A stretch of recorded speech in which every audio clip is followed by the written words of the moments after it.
Alors, d'abord, la question, le débat sur le bénéfice ou le maléfice de PowerPoint, good or ugly.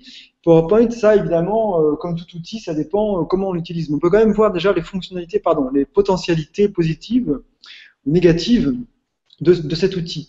Alors, en termes de potentialités très franchement positives, je trouve, c'est que les diaporamas sont des outils visuels et le visuel a un pouvoir de captation d'attention assez fabuleux. Donc ça, on le voit bien en classe, on le voit bien tous et toutes quand on utilise des images, pour peu qu'elles soient bien choisies, on verra ça un peu plus tard. En termes de captation d'attention, c'est extrêmement efficace et on arrive là, pour peu qu'on ait des bonnes conditions de projection, ce qu'on a assez facilement maintenant, on peut vraiment focaliser vraiment l'attention. On verra aussi avec des bénéfices affectifs et émotionnels ajoutés si on choisit les images avec attention. Outre la captation de l'attention, ça permet aussi d'organiser son propos. Ça, je parle plutôt ici en fait des modes d'organisation des diapos, des slides dans les logiciels eux-mêmes, que les anglo-saxons appellent des slideware, et nous on appelle ça des diapos. Comment on appelle ça, Christophe? Des logiciels, des applications de diaporama, de présentation. Nos Québécois, ils ont sans doute un terme fabuleux pour dire ça. Et puis enfin, comme vous le voyez avec le diaporama qui est en ce moment sur SlideShare, ça permet la dissémination, la publication en ligne, donc le partage. Et là, on est vraiment dans l'écriture actuelle des publications de l'univers numérique qu'on peut partager sur des médias sociaux.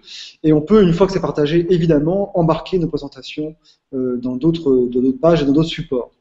Voilà, donc ça c'est pour les caractères positifs de cet outil.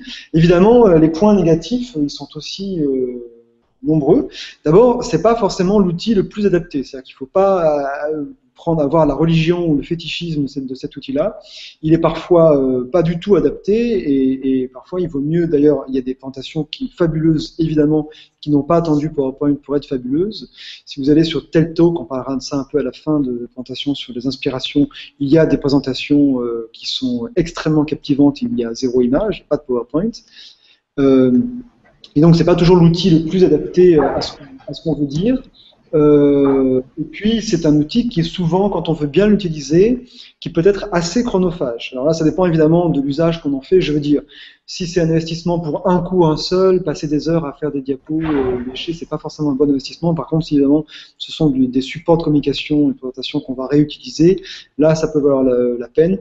Enfin bon, chacun est juge de son temps, mais c'est vrai qu'il faut placer le curseur entre le temps de préparation et le temps et l'utilité que l'on aura. Et puis enfin, un dernier, comment dirais-je, une dernière fonction négative, un dernier point négatif dans les PowerPoint, ça ne tient pas forcément au PowerPoint lui-même, bien qu'on verra qu'il y a des options par défaut qui aggravent ce problème-là, mais c'est surtout qu'ils peuvent être d'une conception maladroite. Et alors évidemment, quand ils sont d'une conception maladroite et d'un usage maladroit, c'est absolument contre-productif.